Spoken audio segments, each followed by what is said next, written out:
Hello नमस्कार दोस्तों। इस वीडियो में हम लोग इन्वायरमेंट से रिलेटेड जितने भी चीज़ें इंपॉर्टेंट चीज़ें हैं उसको यहाँ पे डिस्कस करेंगे। बट वन मोर थिंग कि अगर आप तक वीडियो ये रिकमेंड होती है, ठीक है, तो I thinks you are very lucky and I am also lucking that you are getting recommended by the YouTube. And please if you are started watching this video then please watch my whole playlist regarding khazana BG video. Okay, so it is going to be immensely important for you all. ठीक है, ये बहुत ज़्यादा important होगा। ये किसी भी marathon series से ना लाख गुना बढ़िया होगा। एक बार आप इसको देखिएगा। हाँ, कुछ मैंने गलतियाँ करी हैं, मतलब पढ़ाते टाइम मैंने कुछ हिंदी वर्ड को गलत जो है प्रोनाउंस किया है, तो उसके लिए सॉरी।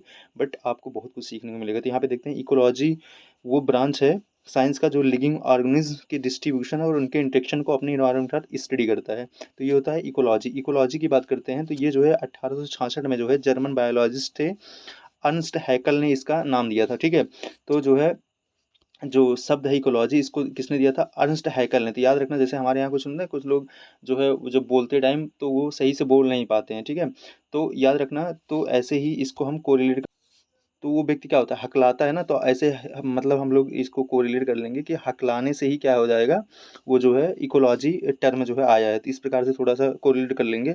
उसके बाद यहाँ पे देखिए, जो है जर्मन एक्सप्लोरर, इन्होंने अलेक्जेंडर वन हम्बोल्ट को जो है ट्रू फादर ऑफ इकोलॉजी माना जाता है। तो यहाँ पे इकोलॉजी का टर्म तो इन्होंने दिया था, but true father of ecology किसको माना जाता है? अलेक्जेंडर वन हम्बोल्ट को। ठीक है, ये हो जाता है। उसके बाद यहाँ पे याद रखना, क्योंकि इन्होंने क्या बोला था? इन्होंने बोला था कि ऑर्गेनिज्म और सराउंडिंग के बीच में इन्होंने संबंध का अध्ययन किया था। नेक्स्ट यहाँ पे इंडिया में जो है रामदेव मिश्रा को जो है फादर ऑफ इकोलॉजी बोला जाता है। तो अगर इंडिया में बात करें तो रामदेव मिश्रा को बोला जाता है। यहाँ पे बाबा रामदेव की बात नहीं हो रही है, रामदेव मिश्रा की बात हो रही है। ये फादर ऑफ इकोलॉजी के रूप में माने जाते हैं। ठीक है, मतलब फादर माने जाते हैं। अगेन बात करें, मैक्सिमम बायोडाइवर्सिटी आपको कहाँ पे देखने को मिलता है? ट्रॉपिकल रेन फॉरेस्ट में। अगर हम बात करें ना, तो जो हमारा जैसे ये हो गया, अर्थ हो गया। ठीक है, तो अर्थ में आप देखोगे तो यहाँ पे जो है एक सेकेंड, यहाँ पे जैसे आपका ये अर्थ है। ठीक है, फिर आपको यहाँ पे ट्रॉपिक ऑफ कैंसर हो गया एंड ट्रॉपिक ऑफ कैप्रिकॉर्न हो गया। तो इन दोनों के बीच में ना आपको ट्रॉपिकल रेन फॉरेस्ट देखने को मिलते हैं। ठीक है, तो याद रखना, जो ट्रॉपिकल एरिया होता है इसमें जो आपको फॉरेस्ट देखने को मिलते हैं इसको ट्रॉपिकल रेन फॉरेस्ट बोलते हैं। और ये क्या होता है? ये मैक्सिमम बायोडाइवर्सिटी वाला होता है। ठीक है, यहाँ पे मैक्सिमम जो है जीव जंतु पेड़ पौधे आपको इसी एरिया में देखने को मिलेंगे। अगेन होता है यहाँ पे Indian first national action plan on the climate change. ये कब आया था? 2008 में लॉन्च हुआ था। कई बार पूछा था। इसके अंदर जो है 8 जो है कोर मिशन है। ठीक है, ये इसके अंदर 8 कोर मिशन है, बस इतना आपको बताना चाहिए। नेक्स्ट यहाँ पे इनडिस्क्रिमिनेट फर्टिलाइजर्स यूज से सॉयल वाटर और एयर पॉल्यूशन होता है। ठीक है, मतलब अगर आप जो है जो फर्टिलाइजर्स होते हैं उनका आप मैक्सिमम यूज़ करते हो, मतलब आप प्रॉपर तरीके से यूज़ नहीं करते हो और मैक्सिमम यूज़ करते हो, तो उससे सॉयल में तो हरास होता है, सॉयल में प्रॉब्लम आती है, साथ साथ वो लीज होकर वाटर में भी पेंटेट कर जाता है और साथ साथ जो है एयर पॉल्यूशन भी उसकी वजह से होता है। ठीक है, यहाँ पे याद रखना। यहाँ से कई हमको इसको डायरेक्ट हमको लगता है सॉयल से होगा, वाटर और एयर में पॉल्यूशन नहीं होगा, बट होता है।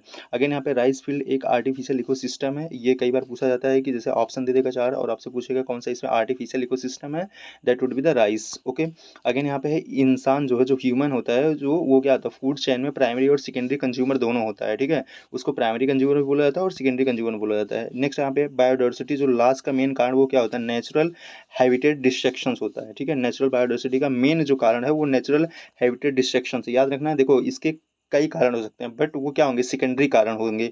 जो प्राइमरी कारण होता है वो नेचुरल हैबिटेट डिस्ट्रक्शन होता है। यहाँ पे है अगेन, इकोसिस्टम में एनर्जी जो फ्लो होती है ना, वो वन डायरेक्शनल होती है, मतलब एक ही डायरेक्शन में जाएगी। ये नहीं होगा कि मतलब कि यूनि डायरेक्शन, मतलब यहाँ पे अगर जैसे नॉर्थ टू साउथ जा रहा है तो जो है नॉर्थ टू साउथ ही जाएगा। तो यहाँ पे साउथ टू नॉर्थ नहीं होगा। तो यहाँ पे याद रखना, जैसे सन से प्लांट में गया, प्लांट से कंज्यूमर हो जाएगा।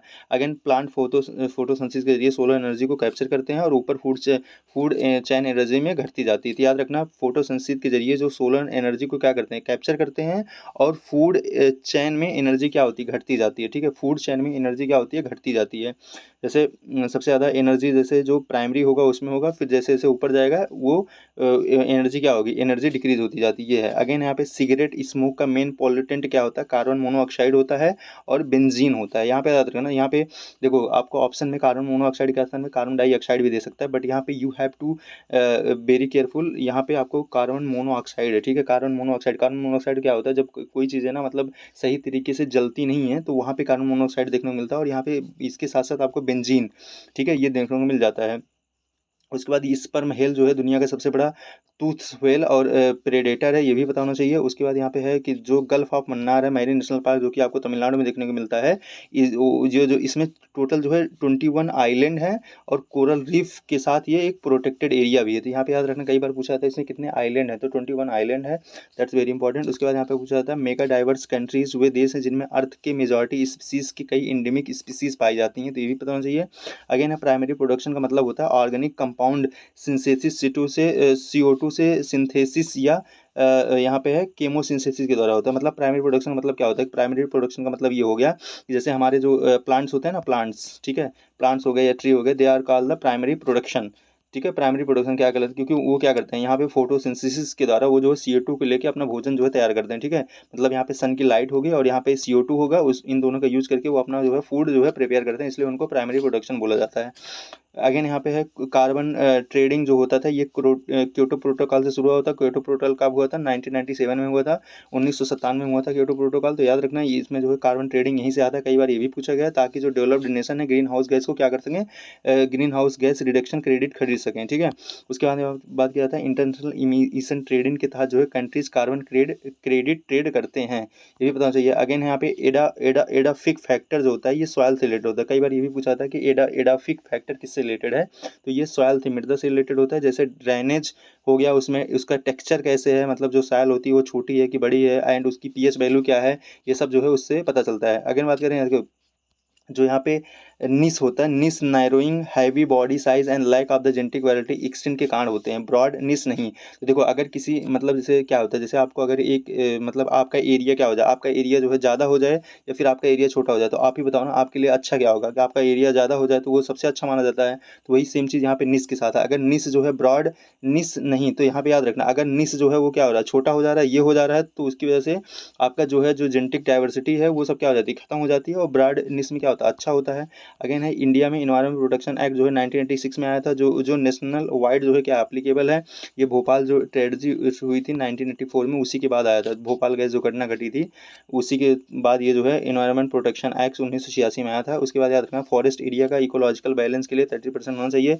अगर मतलब फॉरेस्ट एरिया जो है इकोलॉजिकल बैलेंस के लिए किसी भी कंट्री में जो है, मतलब कि अगर आपको इकोलॉजिकल बैलेंस बना के रखना है तो 33%, अगर आपके पास जो है यहाँ पे मतलब 100 स्क्वायर मीटर एरिया है, तो इसमें जो है आपका 33 स्क्वायर मीटर एरिया आपका जो है फॉरेस्ट से कवर होना चाहिए।